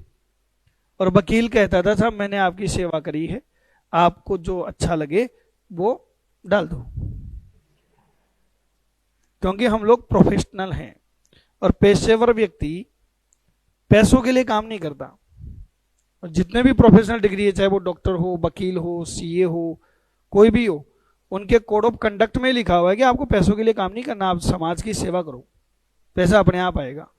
पर सर ऐसा कोई करता तो नहीं। देखो परिवार तो उसका भी है ना। लेकिन एक बात ध्यान रखना बच्चों, पैसे वाला अगर आपको बनना है, बनना चाहते हो, तो पढ़ाई छोड़ दो, तुरंत छोड़ दो, और क्या करो? बिजनेस। आप बताओ पढ़ाई की देवी कौन और कामना किसकी कर रहे हो? लक्ष्मी माता की। और पूजा कर रहे हो किसकी? और 2 देवियों में बनी है कभी? 2 देवियों में बनी है? आप खुद विचित्र बातें कर रहे हो। पूजा कर रहे हो सरस्वती माता की, कामना कर रहे हो लक्ष्मी माता की। Not possible. आप पढ़ लिख के अपना जीवन सुकून से जी सकते हो, इज्जत से जी सकते हो, अंबानी नहीं बन सकते। अंबानी बनने के लिए तो पढ़ाई छोड़नी पड़ेगी, व्यापार करना पड़ेगा। और फिर हमारे जैसे प्रोफेशनल को तो एथिक्स भी मेंटेन करने हैं कि साहब पैसे के लिए क्यों काम कर रहे हो। तो मालूम है पहले क्या था, हमने अगर कोई काम किया और हमें उसकी फीस नहीं मिले तो हम उससे वसूल भी नहीं सकते थे, हमारा ये अधिकार ही नहीं था। पर जैसे जैसे समय चेंज हुआ, अभी देखो मेरे साथ क्या होता है, मैं आपको बताऊं। शुरू शुरू में जब मैं सीए बना था तो मैं बहुत सीधा साधा सा था, ईमानदारी के साथ काम करना पसंद करता था। तो मेरे क्लाइंट की जीएसटी की रेट पड़ी, उस टाइम सेल टैक्स हुआ करता था, सेल टैक्स वालों की रेट पड़ी तो साहब उन्होंने बहुत सारे कागज वागज कच्चे पक्के के मिल गए। मुझे कम से कम 8 से 10 बार तो चक्कर लगाने पड़े डिपार्टमेंट में। और कोई कागज तैयार करे, बहुत मेहनत लगी मेरी, ठीक है। फिर उन्होंने रिश्वत मांग ली कि साहब ये 3 लाख रुपए ले आओ, मामले को क्या कर देंगे, दफा दफा कर देंगे। मैंने पार्टी को 3 लाख बोल दिए। पार्टी ने कहा सी साहब नक्की कराओ। मैंने उनसे लिए और अधिकारी को दे दिए, दफा दफा हो गया। फिर मैंने पार्टी को 50,000 का मेरा बिल दे दिया। मैं कहा सर ये मेरी फीस। अरे यार सी साहब आपकी फीस बाकी रह गई। मैं कहा सर मैंने क्या ले लिया आपसे, वो दिए थे ना 3 लाख। मैं कहा मुझे थोड़ी दिए थे, मैं तो मीडिएटर था, आपने दिए, मैंने अधिकारी को दे दिया और ये हकीकत है, मेरे साथ ऐसा हुआ। उसने फीस ही नहीं दी मेरे को। अरे मैंने मेहनत करी, मैंने काम किया, मैं आपके लिए क्यों जाऊंगा। और रिश्वत दे रहा हूं, कल को मान लो कोई भी आ गया तो मैं भी अंदर जाऊंगा, क्योंकि रिश्वत देना और रिश्वत लेना दोनों ही जुर्म है। तो मैं इतना काम कर रहा हूं, क्यों कर रहा हूं। पर साहब ये जमाने की हकीकत है, पार्टियां फीस ही नहीं देती। तो हमने भी क्या किया, जब साहब 3 बोलते हैं तो हम आगे 5 बोलते हैं कि साहब 5 मांग रहे हैं। साहब कभी पार्टी से डायरेक्ट बात करेंगे नहीं, हमारे जैसे मीडिएटर से बात करते हैं, क्योंकि वो हमारे ऊपर विश्वास करते हैं कि चोर चोर मोशेरे भाई, पार्टी का क्या भरोसा। तो हमने अपनी फीस उसी में ऐड करनी शुरू कर दी अब, और ये पूरा जमाने का दस्तूर हो गया। आप ईमानदारी से काम करो, लो 1 रुपया नहीं दे कोई। मैं बैंक से लोन कराता हूं, पार्टियों को क्या कहता हूं, मैनेजर को देना है, मैनेजर को चमन नहीं देता, नहीं मैं 1 रुपया नहीं देता, लोन करवा देता हूं और मैनेजर के नाम से खुद कटक लेता हूं। सर तो गलत बात है। तो सही तरीका तो आप एडजस्ट ही नहीं कर रहे ना। मैं उनको ये कहूं साहब लोन कराया, मेरे को तो 1 लाख रुपए चाहिए फीस के, नहीं देगा, कोई बात नहीं, लेना तो तेरे से ही है, दूसरे तरीके से ले लेंगे। तो सब जमाना बदल गया, लोगों ने फीस देनी बंद कर दी, और कानूनी तौर पे मैं ले नहीं सकता था तो अब एक अधिकार डाल दिया। पर ये कोई एक्ट में लिखा हुआ नहीं है, कोई धारा में नहीं है, एक नॉर्मल अधिकार है कि अंकेक्षक पारिश्रमिक प्राप्त करने का क्या रखता है, अधिकार रखता है। और अगर हमको फीस नहीं मिले तो हम न्यायालय में क्या कर सकते हैं, वाद प्रस्तुत कर सकते हैं, वाद प्रस्तुत कर सकते हैं। पहले हम कोर्ट में केस ही नहीं कर पाते थे किसी के ऊपर। आपने फीस नहीं दी तो मैं कोर्ट में केस ही नहीं कर सकता। कोर्ट वाले क्या कहते हैं, आप प्रोफेशनल हो, फीस के लिए क्यों मरे जा रहे हो। समझ लो मेरी बात। लेकिन ये अभी अधिकार है हमें कि हम पारिश्रमिक प्राप्त कर सकते हैं और कोर्ट में क्या कर सकते हैं, केस कर सकते हैं। समझ में आ रहा है बेटा। क्या मैं बिना फीस के काम कर सकता हूं या नहीं कर सकता। ये भी चलो एक किस्सा सुनाता हूं आपको। मेरे पापा हमारे गांव के गौशाला के अध्यक्ष थे, वो थे ना, हर गांव में गौशाला तो होती है, तो उसके अध्यक्ष थे। मैं बन गया सीए, तब तक पापा वहीं थे, बाद में ले गया मैं उनको मेरे साथ। तो पापा ने मुझे कहा कि बेटा ये अपने गौशाला की ऑडिट कर दे, एक सोसाइटी होती है। मैंने कहा ऑडिट कर दे। मैंने कहा कर देंगे, क्या फीस दिलाओगे।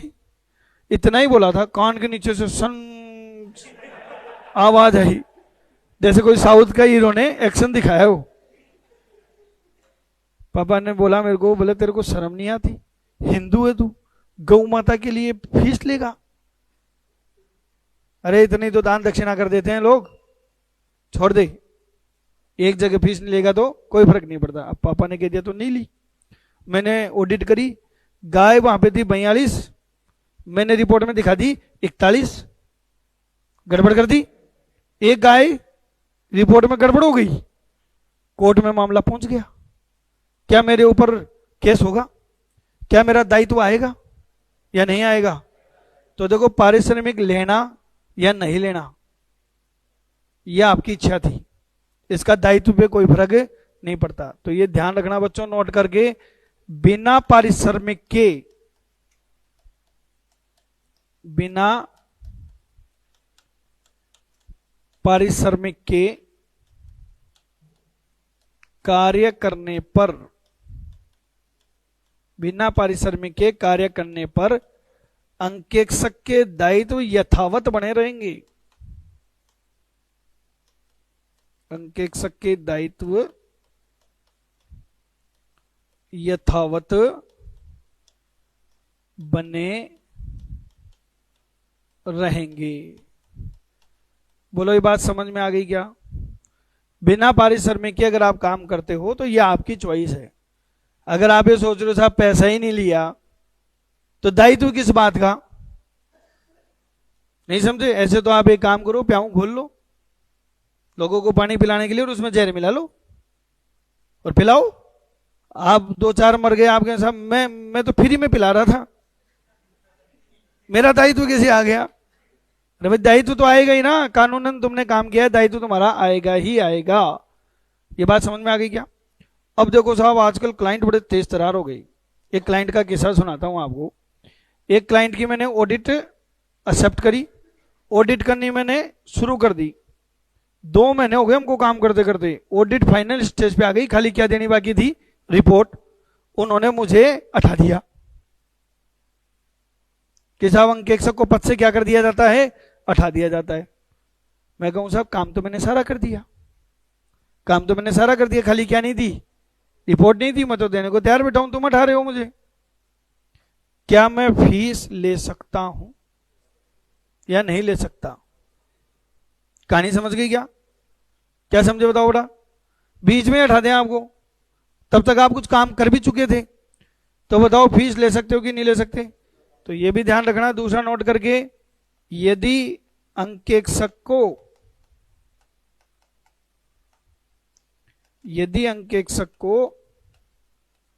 पद की अवधि की समाप्ति से पूर्व ही हटा दिया जाता है, पूर्व ही हटा दिया जाता है, तो वह किए गए कार्य के अनुसार, तो वह किए गए कार्य के अनुसार, जिसको हम एक और नाम दे सकते हैं प्रगतिशील आधार, जितना काम उतना दाम, प्रगतिशील आधार, फीस वसूल सकता है, फीस वसूल सकता है, जितना काम उतना दाम। बोलो समझ में आ गया? यदि ऑडिटर को पद की अवधि की समाप्ति से पहले हटा दिया तो वो कहेगा भैया जितना काम कर दिया उतना पैसे दे देगी, और ये अधिकार हमको दिया गया है। बोलो यहां तक की बात समझ में आ रही है? सबके क्लियर है? अब मैं आपको नेक्स्ट अधिकार कराने जा रहा हूं जो बहुत ही इंपॉर्टेंट अधिकार है। पहले छोटे छोटे अधिकार करा देता हूं, फिर एक इंपॉर्टेंट अधिकार पढ़ेंगे। देखो अंकेक्षक को पारिश्रमिक प्राप्त करने का क्या होता है? अधिकार। अगर पारिश्रमिक नहीं मिलेगा तो कोर्ट में केस कर सकता है।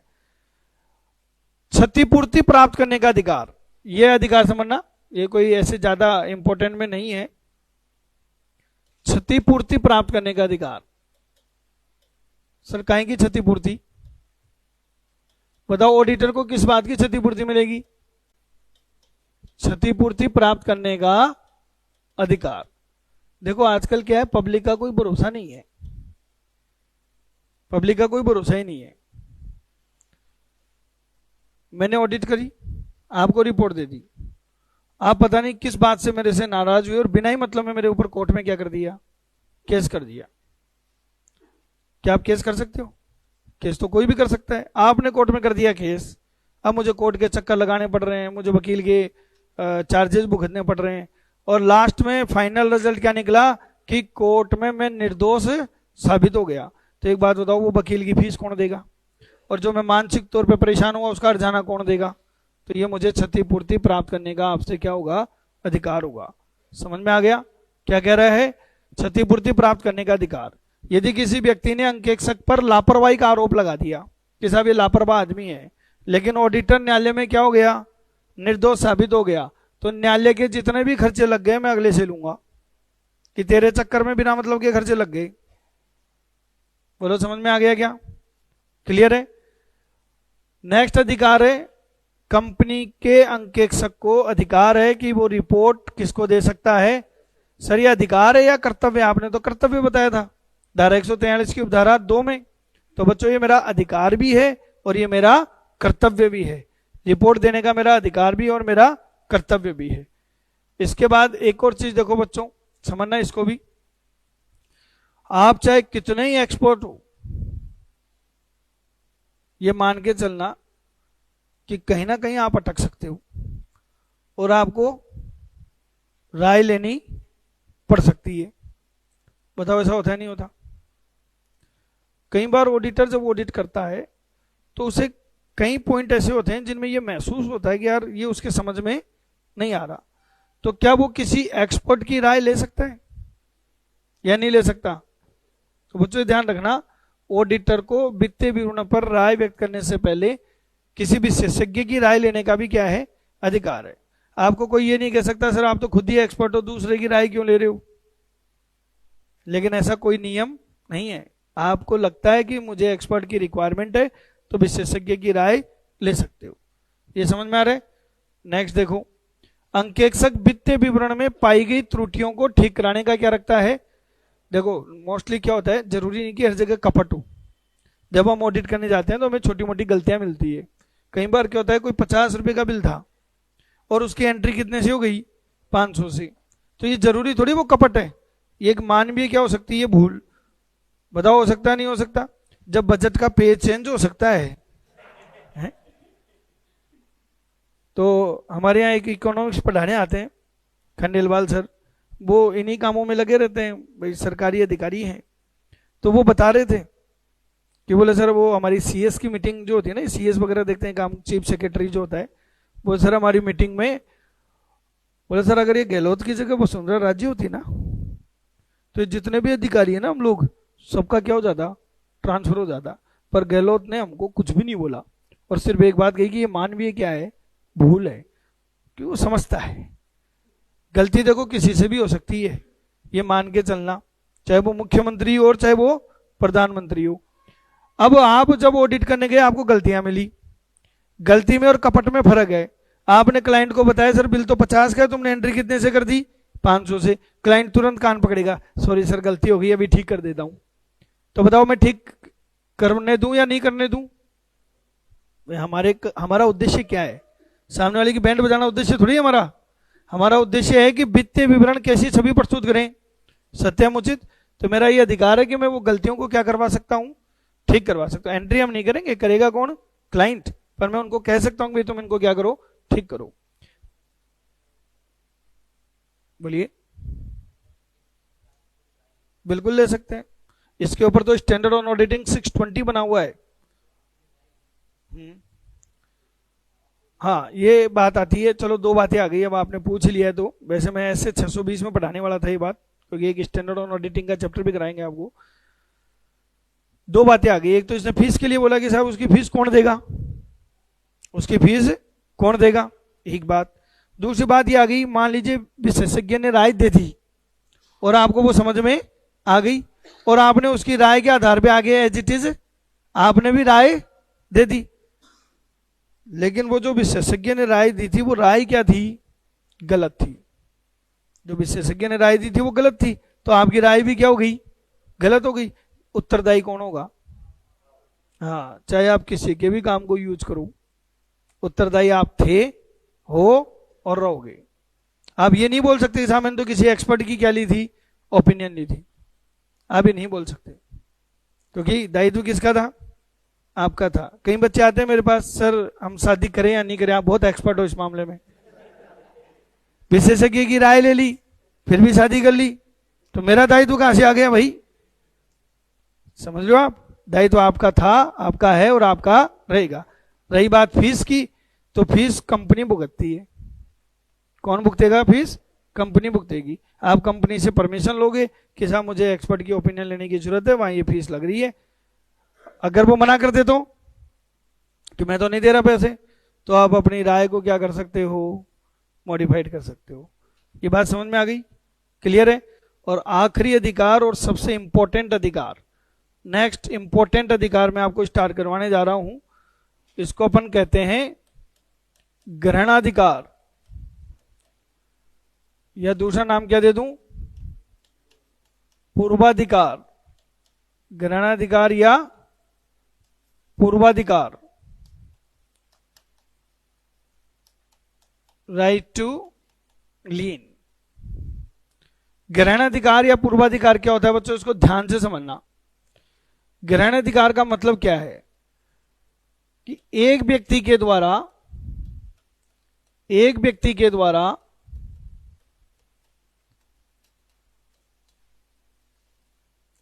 किसी दूसरे व्यक्ति की संपत्ति को,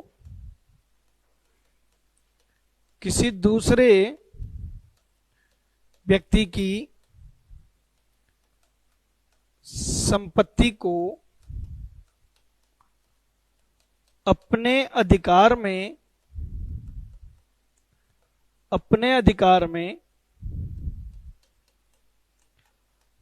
तब तक रोक कर रखना जब तक कि उसे उसके कार्य का पारिश्रमिक प्राप्त ना हो जाए,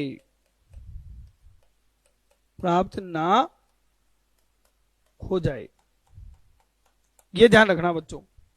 ये ग्रहणाधिकार होता है। राइट टू लीन ग्रहणाधिकार बोल दो या पूर्वाधिकार बोल दो, समझ गए क्या?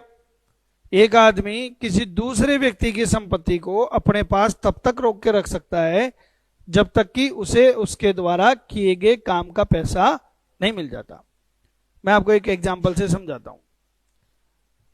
सब आप किसी टेलर के पास गए, कोई शादी वादी थी घर में, और आपने शर्ट सिलवाने के लिए उसको कपड़ा दिया कि तू नाप ले ले भाई, मेरा शर्ट सिल दे। उसने आपका नाप आप ले लिया, बोला भैया शर्ट सिलने के 400 रुपये लगेंगे। बोले जी दे देंगे 400 रुपये। आपका नाप ले लिया और आपने उसको शर्ट का कपड़ा दे दिया, उसने शर्ट सिल दी। 4 दिन बाद में आपको देने के लिए कहा था, आप 4 दिन बाद पहुंच गए और साथ में ले गए 2-4 गुंडे। उस टेलर को कहते हो कि ला भैया शर्ट दे। टेलर ने कहा सर पैसे दे दो, ये शर्ट ले जाओ। बोले पैसे आज तक हमने किसी को नहीं दिए। और तू होता कौन है पैसे मांगने वाला? बताओ। टेलर जो है वो आपको शर्ट देने से मना कर रहा है। बोले मैं भी शर्ट नहीं दूंगा। बोले मैं भी कोई टाइम पे राजस्थान यूनिवर्सिटी का अध्यक्ष रहा हुआ हूं। अब मैं प्रताप सिंह खाचरियावास तो नहीं बन पाया, पर टेलर बन गया।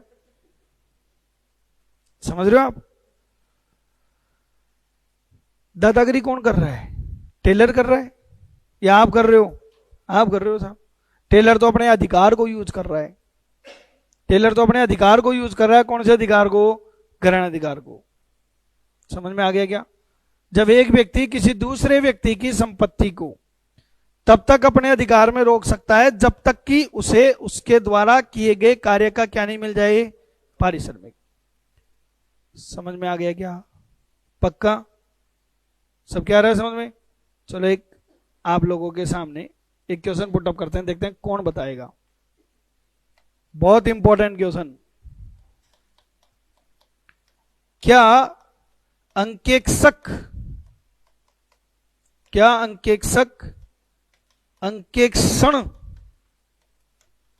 कार्यपत्र पर, क्या अंकेक्षण कार्यपत्र पर ग्रहणाधिकार रखता है? क्या अंकेक्षण कार्यपत्र पर ग्रहणाधिकार रखता है? क्वेश्चन मैंने बोल दिया है, आंसर आपकी तरफ से लेंगे। बताओ जी।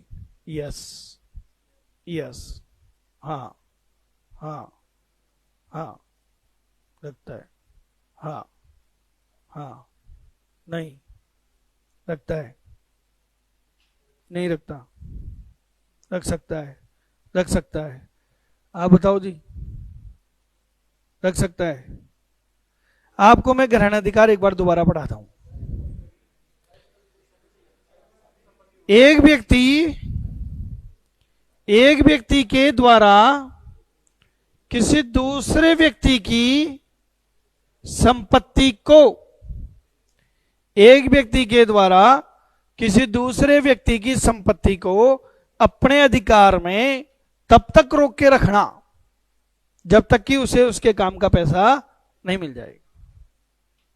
समझ में आ रहा है? अच्छा ये बताओ, रावण ने सीता का क्या किया था? अपहरण, किडनैप। क्या मैंने मेरी बीबी का किडनैप किया है? मेरे ससुर जी कैसा मेरी बेटी को ले गए घर से,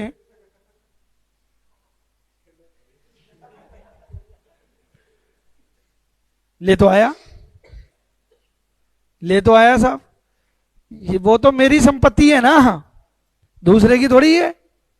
दूसरे की उठा के ले आऊं तो किडनैप कहलाएगा। समझे या नहीं समझे? कार्यपत्र किसकी संपत्ति होते हैं? तो खुद की संपत्ति पे ग्रहणाधिकार की जरूरत कहां है? रोक के रखने की जरूरत क्या है? वो तो है ही आपकी, वो तो है ही आपकी। नहीं समझा? समझ गए नहीं समझे? सिर्फ बताओ क्या डाउट है, बताओ मन में, पूछो। ये बात समझ में आ गई क्या? देखो बिना समझे गटक मत जाना, क्योंकि ऑडिट खेल समझने का है, पढ़ने की जरूरत नहीं है। बताओ कार्य पत्र पे हम ग्रहणाधिकार रखते हैं कि नहीं रखते? कार्य पत्र पर ग्रहणाधिकार का प्रश्न ही उत्पन्न नहीं होता, क्योंकि कार्य पत्र तो अंक 1 की क्या है? निजी संपत्ति है, और ग्रहणाधिकार दूसरे की संपत्ति पे होता है, निजी पे नहीं। एक बात समझ गए? दूसरा क्वेश्चन सुनो, तो आंसर क्या हो गया इसका? नहीं। बताओ क्यों? क्योंकि अंक 1 की क्या है? ये निजी संपत्ति। दूसरा क्वेश्चन, क्या अंकेक्षक ऑडिट रिपोर्ट पर ग्रहणाधिकार रखता है? क्या अंकेक्षक ऑडिट रिपोर्ट पर ग्रहणाधिकार रखता है? सब क्लाइंट फीस नहीं दे रहा, तो मैंने भी कह दिया भैया रिपोर्ट नहीं दे रहा, फीस दे दे, रिपोर्ट ले जा। मैंने काम किया है, मेहनत की है, मेरी मजदूरी दे और रिपोर्ट ले जा। बताओ रोक लूं कि नहीं रोकूं? भावनाओं में मत बहा करो। धारा 143 की धारा 2 बोलो क्या थी? धारा 143 की धारा 2 क्या थी? रिपोर्ट देने का मेरा कर्तव्य है।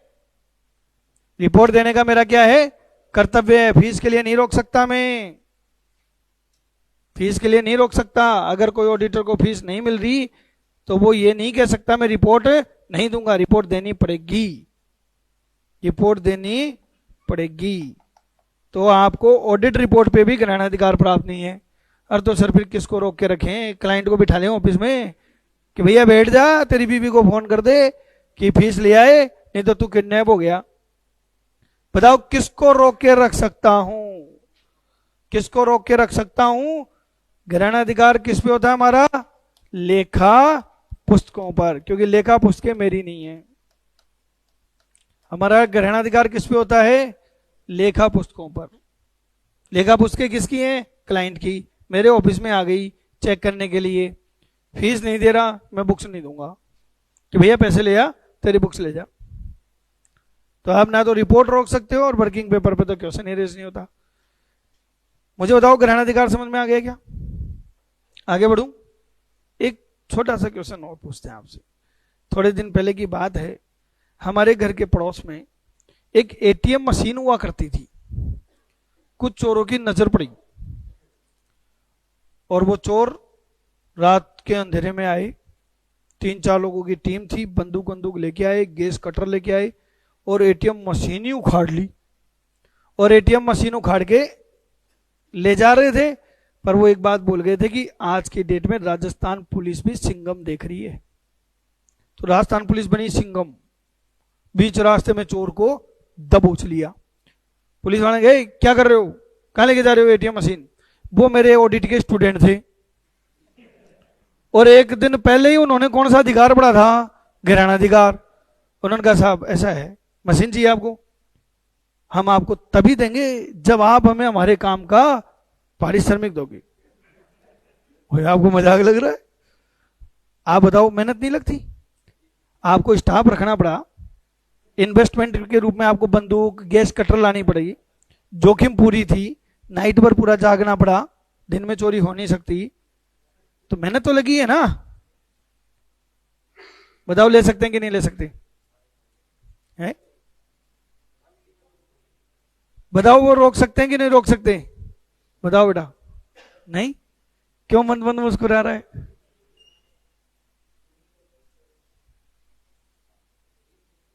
वैध तरीके से आनी चाहिए। वैध तरीका क्या होता है? किसको कहते हैं वैध तरीका?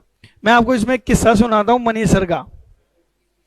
देखो मैं आपको एक किस्सा सुनाता हूं, बहुत ही गजब का किस्सा है और ये सत्य घटना पे आधारित है। मैं और मनीष सर एक बार विद्याधर नगर में पढ़ा रहे थे, समझो, और वो हमारे स्ट्रगल के दिन थे, मतलब शुरुआती दिन, जब 2006 में हम सीए बने ही थे, पढ़ाना शुरू किया ही था, तो पैसे टके थे नहीं। तो दोनों भाई बाइक पे जाते थे हम, ठीक है, मनीष तो आज भी कई बार बाइक पे आता है। तो हम दोनों के पास बाइक थी और दोनों की बाइक ऐसी थी जो तकलीफ में थी कि अरे मुझे बदल लो। मेरे पास जो बाइक थी ना, और उसमें जो चाबी लगती थी वो मास्टर चाबी थी, किसी में भी लगा लो। तो मैं क्लास लेके, ऊपर फर्स्ट फ्लोर पे क्लास थी, नीचे निकला और हड़बड़ी थी, दूसरी क्लास लेने जाना था, टाइम कम था। मैं मनीष की बाइक पे जाके बैठ गया और उसमें मेरी चाबी लगाई, लग गई, स्टार्ट की और मैं ले गया। चलाते टाइम मेरे को लगा भी यार थोड़ी अनकंफर्टेबल सी लग रही है, पर ज्यादा दिमाग मैंने लगाया नहीं। मैं पहुंच गया और फिर जहां मेरी क्लास थी ना, वहां क्लास थी बेसमेंट में, मोबाइल का नेटवर्क काम नहीं कर रहा। इधर मनीष ने देखो मेरी बाइक कौन ले गया। मनीष ने ध्यान दिया नहीं कि जुगल की बाइक साइड में खड़ी है, उसने ध्यान दिया नहीं। अब साहब मनीष की अप्रोच बहुत बड़ी है यहाँ पे, कहीं थानेदार कहीं जान पहचान वाले, तो उसने डीएसपी साहब से अप्रोच लगा के विद्याधर नगर थाने में रिपोर्ट दर्ज करा दी कि साहब हमारी बाइक चोरी हो गई। तो अनाउंसमेंट हो गए चारों तरफ। मैं उधर क्लास लेके बाहर निकला, चला जाता हूं अपनी ही धुन में। मैं जो ही निकला, एक ट्रैफिक पुलिस वाले ने कहा और यूरी नंबर की, ए इधर इधर इधर। मैं कहा साहब बोलो। यार शकल से तो नहीं लगता यार। खैर देश में बेरोजगारी खूब है, पढ़े लिखे लोग ये काम कर रहे हैं। मगर मैंने क्या कर दिया? बोला अच्छा बड़ा शरीफ बन रहा है। बाइक किसकी है? या मेरी है, नंबर बोल। मैंने गाड़ी के नंबर बोले, बोले देख कौन सा नंबर है। मैं कहा यूं कौन सा आ गया, चल थाने चल। मुझे चेतक में बिठा के विद्याधर नगर थाने ले गए। मैं जाके बैठा, इतने में वो एसआई साहब आए, मेरे को क्या बोलते, अरे ये कौन है? साहब इसने बाइक चुराई है। खड़ा हो, उकड़ो बैठ, उकड़ो बैठ यहाँ पे नीचे। मैं कहा सर तमीज से बात करो। तमीज तेरे को अभी सिखाता हूँ। यार ये बड़ा। फिर मनीष को फोन कर दिया, भाई आपका चोर पकड़ा गया। मनीष आया और उसने कहा कहाँ है चोर? बोले ये रहा। जुगल तू यार तेरे को बाइक चाहिए थी यार, मांग लेता, चोरी करने की कहां जरूरत थी। अब मनीष ने कहा साहब ये तो मेरा दोस्त ही है, गलती से ले गया होगा, इस केस को खत्म करो। थानेदार साहब ने कहा एफआईआर दर्ज हो गई। मनीष सर स्टाइल में बोल रहे हैं तो फाड़ दे। बोले ये फड़ेगी नहीं, अब कोर्ट में जाएगी। उस दिन फ्राइडे और था, बोला अब ये तो मंडे को इसकी जमानत होगी, 2 दिन तो हमारा मेहमान रहेगा ये। और साहब बड़ी अप्रोच लगा के शाम को छुटा में, नहीं तो मेरे को तो अंदर ही धरने को तैयार हो गए थे। मैं कहा सर ये चोरी नहीं है। बोला इंडियन पेनल कोड की सेक्शन पढ़ लो, थेफ्ट की डेफिनेशन क्या है। और थेफ्ट क्या होती है, चोरी क्या होती है? दूसरे की संपत्ति को बिना उसकी परमिशन के ले जाना। तो इलीगल जो होता है ना बच्चों, आपकी इमोशन से नहीं होगा, इलीगल वो होगा जो कानून में लिखा हो। अब मैं इसका एक किस्सा सुनाता हूं। मैंने कंपनी के डायरेक्टर्स को ऑडिट कर रहे थे हम लोग, तो उन्होंने मुझे कहा कि सर फटाफट ऑडिट कर दो, हमको बैंक से लोन लेना है। मैंने कहा सर पूरा स्टाफ लगा हुआ है, टाइम तो लगेगा ही।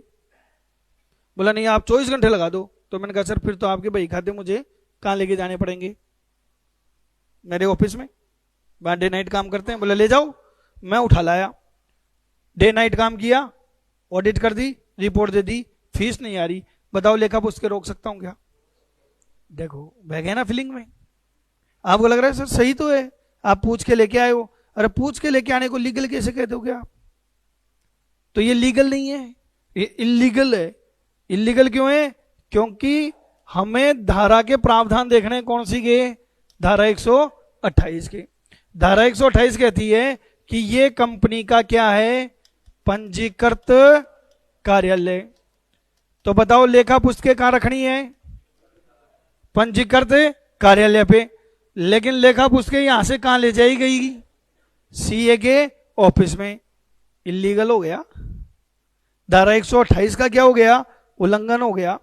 और धारा 128 ये कहती है कि यदि कोई कंपनी पंजीकृत कार्यालय के अलावा किसी अन्य स्थान पर लेखा पुस्तकें रखना चाहती हैं तो बाकायदा क्या बिठानी पड़ेगी? Board meeting. और बोर्ड मीटिंग में क्या पास करना पड़ेगा? Board resolution. और 7 दिन के अंदर अंदर किसको सूचना देनी पड़ेगी? आरओसी को सूचना देनी पड़ेगी। क्या डायरेक्टर ने ऐसा किया था कि साहब हमारे सीए साहब लेके जा रहे हैं, सूचना लो? तो धारा 128 का उल्लंघन हुआ कि नहीं हुआ? तो लीगल हुआ कि इलीगल हुआ? इलीगल। तो मुझे अधिकार कैसे मिलेगा? समझ में आ गया क्या? क्लियर है? कल इसको और डिटेल में पढ़ेंगे, आज इतना ही करते हैं।